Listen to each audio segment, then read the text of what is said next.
Bonjour à tous, petite vidéo pour vous faire un point lecture spécial jeunesse et on va commencer avec ça.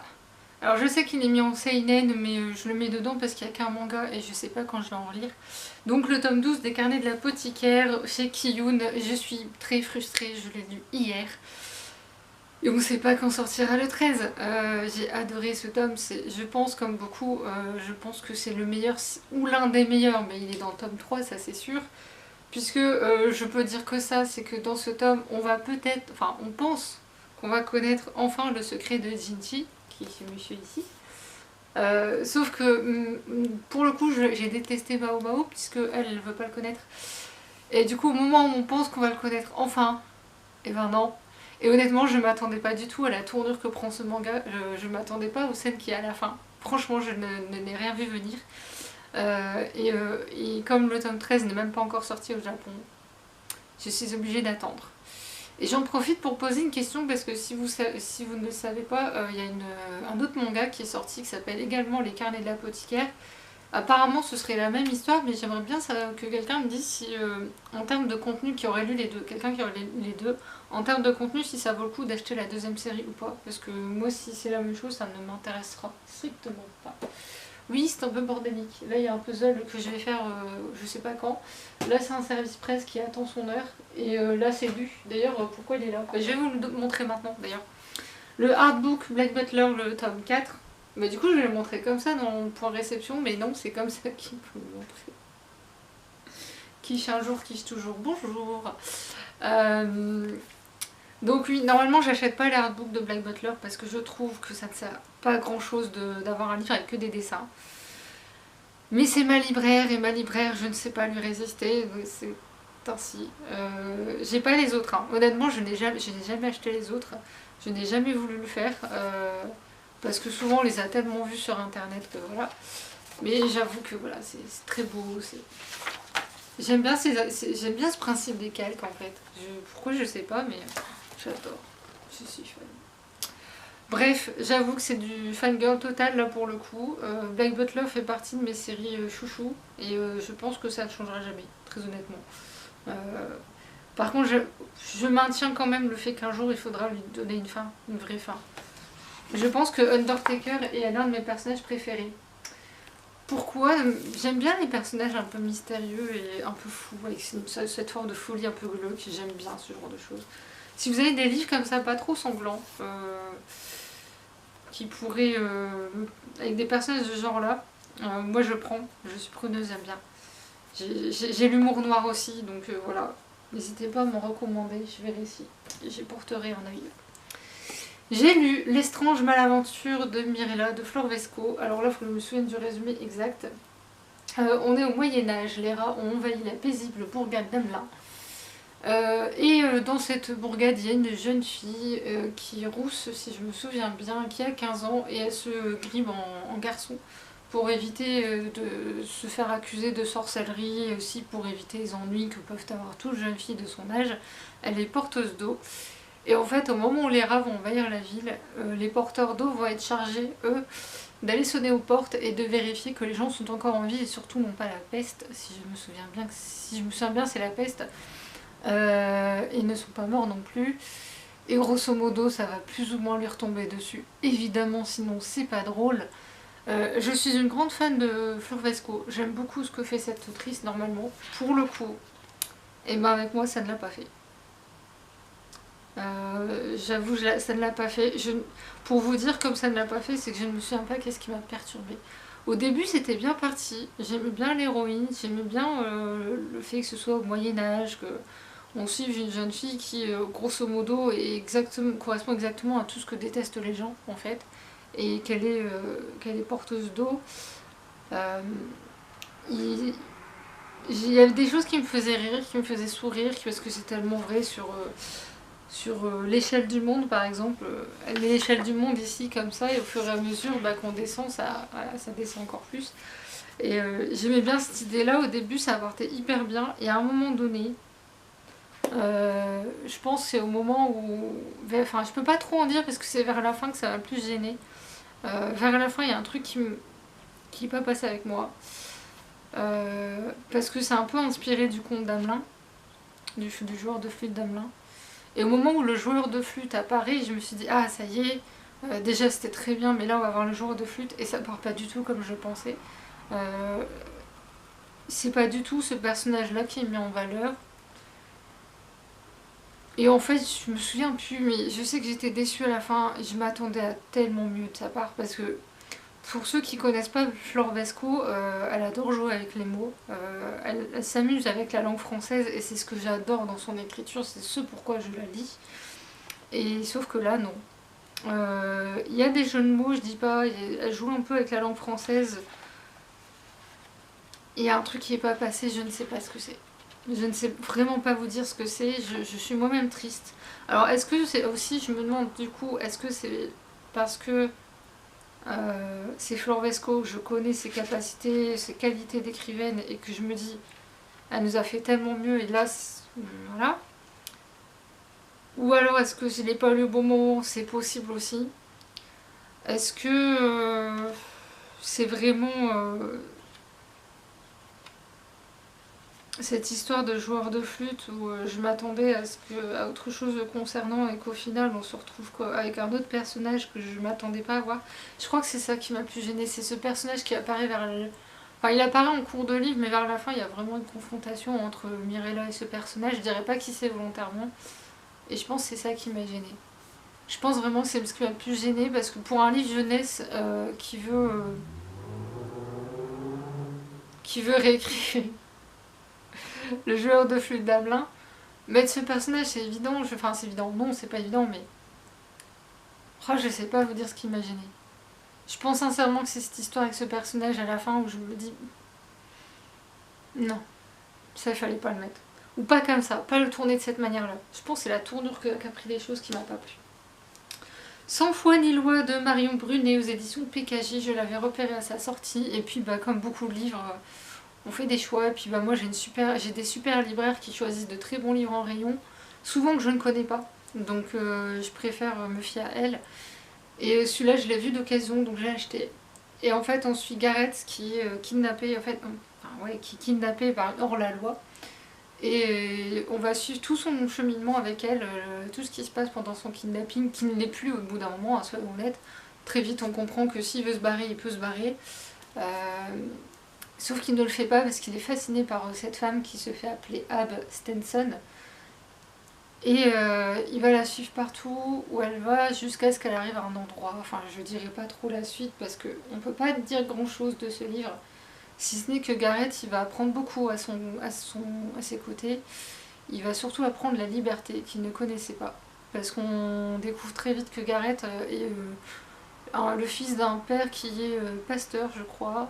Il me semble qu'il est pasteur, j'ai un gros doute, mais il me semble que c'est ça. Et que lui, il a toujours été un peu obéissant, le fils très obéissant, qui fait tout ce qu'on lui demande, qui n'ose jamais rien faire qui pourrait le compromettre d'une manière ou d'une autre. Et sauf qu'il se retrouve avec une hors-la-loi qui fait tout l'inverse de ce qu'il a appris, et qui en même temps va lui apprendre beaucoup de choses et va plus ou moins le prendre sous son aile. Et il y a un lien entre les deux qui va se créer qu'on ne saura jamais qualifier. Bon, autant vous dire qu'on sait très bien ce qui va arriver à Ab. Ça, on le sait dès le début, on le devine, c'est pas une surprise. C'est au niveau de Gareth que ça va être surprenant, les choix qu'il va faire, le positionnement qu'il va avoir aussi dans toute l'histoire, parce que l'histoire va prendre forcément de l'ampleur, parce que quand même, kidnapper le fils du pasteur, voilà. Il a ses secrets aussi, les secrets de l'un et de l'autre qu'on va découvrir, et ils ont tous les deux une histoire. Et j'aime bien ce livre parce qu'au final on se dit, et c'est ce que j'aimerais bien que les gens se disent au quotidien, c'est un peu une discussion que j'ai eue la veille, hier, j'ai eu une sorte de discussion un peu avec une personne et la personne n'a pas compris ce que je voulais dire, je pense. C'est que on passe notre temps à juger des comportements et des mots alors qu'on ne sait pas ce que la personne pensait et voulait faire. Quelquefois, effectivement, ces personnes pensent à mal, quelquefois ne pensent pas du tout à mal. C'est des gens qui quelquefois, vont juste dire quelque chose et tout de suite, on va les accuser de la pire des choses, alors que pas du tout. C'est juste quelquefois un constat de leur part et basta. Et j'aime bien le fait justement qu'on dise clairement, regardez Dancy, ces gens les jugent sur des apparences, donc une hors-la-loi, c'est une femme, mon dieu, une femme hors-la-loi, le combo voilà, qui paraît improbable dans ce western. Et à côté de ça, vous avez Gareth qui paraît être le fils tout sage, tout mignon, et qui va prendre une décision, mais pour son bien à lui, et il va être jugé sur ça aussi, alors qu'en fait, il n'a juste pas d'autre solution. Enfin, si, il pourrait, mais il sait que s'il prend l'autre solution, ça va mal se passer. Donc au final, il fait ce qu'il y a de mieux pour lui. Et c'est un peu le principe de ce livre, c'est de dire qu'est-ce qu'on doit faire pour être bien vis-à-vis de soi-même et pas vis-à-vis des autres. Et de dire, bah, au regard des autres, allez voir ailleurs si j'y suis. Et c'est un peu le problème de la société dans laquelle on est, c'est que on a tendance à tout juger des gens sans savoir ce qu'ils ont vécu et qu'est-ce qu'ils ont forgé et qu'est-ce qui a fait et ce qu'ils sont devenus à l'heure actuelle. Et c'est pour ça que moi, quand je regarde certaines émissions, enfin je pense à la Starac à l'heure actuelle, tout le monde passe son temps sur les réseaux sociaux à juger et ça me stresse. Je recommence à grincer des dents tellement ça me stresse, du coup j'ai arrêté. Et je me dis, mais vous savez même pas tout ce qui se passe réellement. C'est pas parce qu'il y a un live que vous savez tout. C'est pas vrai, vous ne savez pas tout. S'ils sont malins, ils savent comment se couper les caméras, etc. Il y a des heures CSA aussi, il y a 2 heures de CSA, je crois, minimum par jour ou par nuit. Enfin, il y a des moments CSA. Donc il y a des moments où vous savez pas ce qui se passe, vous savez pas comment ça se passe entre eux, et on juge des mots et des comportements sans rien savoir, alors qu'on n'a jamais eu une saison de Starac aussi bienveillante. Je veux dire, et quand bien même, il y a quelquefois ça parle sur le dos des autres, et après, tout le monde le fait dans la vraie vie, donc avant de critiquer, balayez sur le pas de votre porte, bon sang, faut pas dire autre chose. Bref, passons. On va faire une petite... Bon, j'ai fait ma petite coupure obligatoire pour être sûre de ne pas couper ma vidéo. Hein, vous savez, vous connaissez l'histoire maintenant. Pax et le petit soldat de Sarah Pennypacker, illustré par John Cleason aux éditions Gallimard. Je l'ai depuis tellement longtemps dans ma pile à lire. Enfin, je l'avais puisque maintenant il est lu. Comment vous dire? Cette histoire est dure, honnêtement, elle est dure. Moi je la trouve très dure. On suit en fait un petit garçon qui va déménager avec son père. Et je retrouve mon marque-page, super. Qui va déménager avec son père et ils vont abandonner le renard domestiqué qu'ils ont.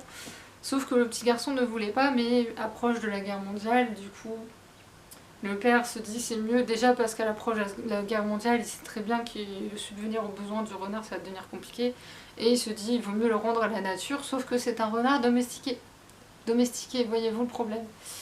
Donc le petit garçon se retrouve chez son grand-père et il n'arrête pas de penser à son renard et finalement il se dit je vais aller rechercher mon renard. Donc c'est bouleversant, c'est mignon, c'est dur. On alterne les chapitres du point de vue du petit garçon et les chapitres du point de vue du renard. Au début j'ai eu du mal parce que justement l'abandon d'un animal, je peux pas, voilà, je peux pas lire ça, c'est trop violent, c'est trop dur, moi j'aime pas, voilà, et en même temps ça nous montre bien un peu ce qui se passe en fait. J'ai bien aimé le fait qu'on ait le point de vue du renard parce que justement on voit le renard qui est plein d'espoir, qui reste à l'endroit où il est en se disant ils vont revenir me chercher. C'est tellement dur. Au début, je l'ai lu vraiment doucement parce que émotionnellement, pour moi, c'est trop dur. J'avais l'impression de me briser le cœur. Et pas que l'impression d'ailleurs. Et en même temps, ça dénonce bien cette chose-là. Et je trouve ce petit garçon hyper courageux de dire je vais aller à l'encontre de ce que mon père a décrété à ma place. Parce que ce renard, c'est mon ami, c'est mon compagnon de jeu, c'est mon compagnon de vie. C'est hyper beau comme histoire, je sais pas trop quoi vous en dire, de peur de spoiler, d'en dire trop. Juste que quand il va s'enfuir, ce petit garçon, pour aller chercher son renard, il va croiser la route d'une femme atypique. J'ai beaucoup aimé ce personnage féminin. J'ai plus son prénom en tête, mais je l'ai beaucoup aimé. J'aime bien comment elle a aidé ce petit garçon à la fois avec beaucoup d'humanité et en même temps très dur. On sent qu'elle avait vécu des choses pas faciles. Parce que si je me souviens bien, je crois que c'est à l'approche de la Seconde Guerre mondiale, et pas la première. J'avais tendance à penser à la première, mais je pense que c'est la deuxième. Et le père s'est engagé en fait dans l'armée aussi, sauf qu'il n'a pas dit la vérité à son petit garçon, évidemment. Les graphismes, je trouve que les graphismes vont très bien. Je suis pas fan forcément, mais j'avoue que ça va très bien avec l'histoire. Le renard va rencontrer d'autres renards, dont un renardeau qui est trop mignon. Je sais qu'il y a une suite qui a été publiée l'année passée, ou l'année d'avant, ou l'année encore avant, je ne sais plus. Je sais que c'est assez récent. Je ne sais pas si je le lirai, très honnêtement, parce que je trouve que ce livre-là se suffit à lui-même. Pour moi, il n'y avait pas besoin de suite. Après, je pense que par rapport au monde, à ce qui se passe dans le monde, ça peut être intéressant de voir comment les personnages évoluent en même temps que la société. J'ai trouvé ça horrible en fait. J'ai trouvé ça d'autant plus horrible en fait que le renard, comme il a ce point de vue d'animal qui ne sait pas ce que les humains font, qui ne comprend pas ce qui se passe, et qui se retrouve dans des endroits où il y a la guerre. C'est pas la guerre elle-même, mais on devine en fait, par l'utilisation des mots, etc. On le devine, c'est juste ignoble. Et on a mal au cœur. En fait, c'est d'autant plus violent que c'est des animaux. Les animaux, ils n'ont pas demandé la guerre, contrairement aux humains, hein, c'est un peu ça l'idée. Et en même temps, j'ai envie de dire, les humains eux-mêmes n'ont pas forcément demandé la guerre, c'est juste des puissants qui ont encore décidé à la place des autres, hein, comme d'habitude. Enfin bref, tout ça pour dire, c'est un très beau roman, il est dur, donc si vous êtes très sensible à la cause animale, vous pouvez le lire, mais préparez des mouchoirs dans ces cas-là. Moi, j'ai pas pleuré, ça va, mais ça aurait pu, ça aurait pu. C'est parce que je l'ai lu vraiment doucement que ça a été, et qu'il y a aussi, en fait, étonnamment, les chapitres du point de vue du petit garçon permettent de souffler. Aussi étonnant que ça puisse paraître. J'aurais bien aimé, juste la seule chose, j'aurais bien aimé savoir après comment réagit le père du gamin. Parce que le père du gamin, quand même, je pense sincèrement que c'est pas quelqu'un de fort sympathique. Hein, pas seulement par rapport à l'abandon du renard, mais aussi par rapport à d'autres. Et enfin, je vais faire les deux en même temps. Ouais. Mémoire de la forêt, tome 2 et 3 de Michael Brun-Arnaud aux éditions École de loisirs. Pour une fois que je suis à jour dans une saga, il faut le notifier quand même. C'est vous dire, franchement, si j'ai un conseil à vous donner pour cette série, lisez les tomes à la saison qui est concernée. C'est-à-dire que là, c'est l'automne, j'ai lu en automne, ça fait trop du bien. Ça, c'est en hiver, j'ai lu en hiver, ça fait trop du bien. On est vraiment dans l'ambiance quoi, de la saison, comme on l'imagine. Donc là, vraiment, c'est les modes cocooning comme on aime bien. Hein. Dans ce tome-là, pour la petite histoire, on m'avait dit, c'est pas à moi, mais j'ai vu une boutubeuse qui avait dit qu'il était question d'épilepsie. Du coup, j'ai été encore plus intéressée puisque moi-même j'en suis atteinte. Alors moi j'ai une forme mineure donc je le vis très bien, hein, je vous le dis tout de suite. Mais par rapport à ce qui est décrit, les orages dans le cerveau, je suis assez raccord, mais c'est le seul point sur lequel je suis d'accord. Sur le reste, après j'ai pas cette forme-là d'épilepsie. Je pense qu'il a choisi une forme d'épilepsie qui est assez hardcore. Moi ça va, j'ai une forme hyper douce et j'ai la forme la plus douce, ce qui fait que moi je suis tranquille au niveau de la vie. C'est juste au niveau du cerveau où effectivement la mémoire commence à prendre un coup. Mais ça, je l'ai appris récemment, hein, que la mémoire prenait un coup à force. Mais allez savoir si c'est dû à l'épilepsie ou mon burn-out ou les deux. J'en sais rien et je m'en fous. Bref. Enfin, je m'en fous. J'ai appris à vivre avec. Parce qu'à la base, je suis quelqu'un qui aime bien tout contrôler et qui avait une excellente mémoire et qui ne l'a plus. Mais je le vis très bien. Tout ça pour dire ouais, apparemment ce serait de l'épilepsie, donc l'histoire des orages dans le cerveau, je suis assez raccord, le trou noir, le blackout, je suis assez raccord pour le peu que j'en ai vécu. Et en fait on suit donc Archibald qui cherche après la vérité sur l'histoire de son grand-père. C'est hyper intéressant, on apprend énormément de choses sur les personnages. J'ai bien aimé la mise en page sur, alors je vais prendre au début pour pas spoiler. Les carnets de Cornelius, j'ai adoré. Les illustrations sont, comme de bien entendu, toujours très jolies. Sanoé nous fait toujours un travail d'une beauté, mais c'est juste incroyable. Je salue le travail de cette illustratrice merveilleuse. J'ai acheté le puzzle qui va avec, qui a été fait, et que voilà. Pour moi, il est bidon comme puzzle, j'ai fait en 2 heures. Mais honnêtement, il est très très beau. Une fois que mon père l'aura fait, je vais le refaire et je l'encadrerai. Voilà. C'était une super histoire. On rencontre un nouveau personnage qui s'appelle Célestin que je vous laisserai découvrir. Parce que si je vous donne mon avis, quand vous lirez, vous comprendrez pas mon avis en fait sur ce personnage. Mais je l'aime beaucoup. Enfin, si, je l'aime beaucoup. Je peux le dire, je l'aime beaucoup. Même si au début c'est mal barré, mais voilà, je l'aime beaucoup. Et dedans, on va enfin rencontrer les parents de comment il s'appelle, Bartholomé, le neveu de Archibald. Bartholomé, je l'aime d'amour. Si j'ai envie de le prendre dans mes bras, ce gamin, mais pas possible. Et on va rencontrer ses parents au bout d'un moment, je ne dirais pas à quel moment, mais on va les rencontrer. Et j'espère dans le suivant, on les rencontrera vraiment, parce que là on n'a qu'un aperçu d'eux et je pense que ça peut donner quelque chose de très chouette. Aussi, au niveau des illustrations, c'est comme d'habitude. Je raconte pas trop l'histoire volontairement, parce qu'ici il n'y a pas vraiment de problème de santé pour le coup. On est plus dans... est-ce que je peux le dire? Oui, ils vont aller à la recherche en fait des parents de Bartholomé en fait. Donc on va avoir un voyage en train super chouette. Je me suis régalée et on rencontre, en fait on rencontre tous les villages alentours. Ça permet vraiment de s'immerger encore plus dans l'univers de base. Et à côté de ça, il arrive une tuile encore à Archibald parce que le pauvre, ça c'est typiquement ce qu'il y a dans la société actuelle. Les gens qui sont gentils s'en prennent plein la figure alors qu'ils n'ont rien fait. C'est exactement ce qui se passe dans le monde actuel. Et le pauvre Archibald, j'ai mal au cœur pour lui dans ce livre. J'ai pas vu venir la raison pour laquelle le livre s'appelle L'Esprit de l'hiver. Je ne l'ai pas vu venir, très honnêtement. Alors c'est peut-être moi qui suis devenue bête, je ne sais pas. Parce que j'ai ma copine libraire qui l'a lu qui m'a dit bah si, moi je l'ai vu venir. Bah moi non. J'ai cru jusqu'au bout moi. Hein, voilà, je me suis laissée porter par l'histoire sans me poser de questions. Et c'est là où je dis qu'on a affaire à un très bon auteur.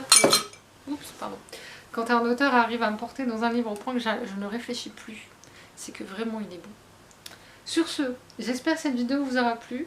J'espère que vous craquerez sur des livres. Même L'Étrange belle aventure de Mirola, c'est peut-être parce que je suis devenue trop âgée pour lire des Floresco, c'est possible.